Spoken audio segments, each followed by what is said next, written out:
2 दिवसापूर्वी वंचित बहुजन आघाडीचे अध्यक्ष राहुल माकासरे आणि सामाजिक कार्यकर्ते विजय वाऊळ यांनी कॉलेजच्या बाहेर आरएसएसनी त्या ठिकाणी बोर्ड लावून आरएसएसची नोंदणी चालू केली होती आणि त्याला विरोध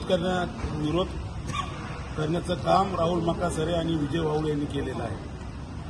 आणि त्यांनी विरोध केल्याच्या नंतर पोलीस प्रशासनाने सुमोटो त्यांच्यावर गुन्हे दाखल करण्यात आलेले आहे। राहुल माकासरेवर नॉन अवेलेबल ऑफिस त्या ठिकाणी त्यांनी दाखल केलेले आहे। त्याकरिता वंचित बहुजन आघाडीच्या वतीनं आज आम्ही माननीय पोलीस आयुक्त साहेबांना भेटलो। त्या ठिकाणी त्यांच्यावर जे गुन्हे दाखल केलेले आहेत ते गुन्हे तात्काळ मागे घेण्यात यावे। दोघांवर आपण जे गुन्हे दाखल केले ते तात्काळ मागे घेण्यात यावे। आणि आम्ही पोलीस प्रशासनाला पोलीस आयुक्त साहेबांनी हे म्हटलं की आरएसएस जी मनुवादी संघटना आहे, जी संघटनेला विरोध फुले शाहू आंबेडकर, वंचित बहुजन आघाडी आणि आरएसएस ही फक्त वंचित बहुजन आघाडी फुले शाहू आंबेडकरवाद्यांना घाबरती आहे। आजपर्यंत आपण बघितलं असेल की आदरणीय बाळासाहेब आंबेडकर यांनी नागपूर असेल, ज्या ज्या ठिकाणी शस्त्रपूजा असेल आरएसएसची किंवा आरएसएसचे कोणतेही कृत्य असेल त्याला कडाडून विरोध करण्याचं काम आदरणीय बाळासाहेब आंबेडकरांनी केलेलं आहे।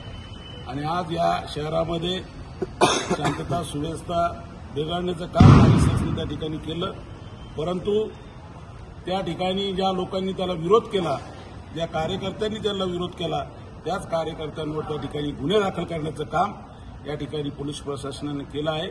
माननीय आयुक्त साहेबांना आज आम्ही या ठिकाणी भेटलो आणि आम्ही सांगितलं की या लोकांवर जे सुमोटो गुन्हे दाखल करण्यात आलेले आहेत ते तात्काळ मागे घेण्यात यावे। जर हे गुन्हे दाखल केले नाही तर येणाऱ्या काही दिवसामध्येच वंचित बहुजन आघाडी फुले शाहू आंबेडकरांच्या विचारांच्या सर्व लोकांना सोबत घेऊन या आरएसएसच्या ऑफिसवर आम्ही मोर्चा काढल्याशिवाय राहणार नाही।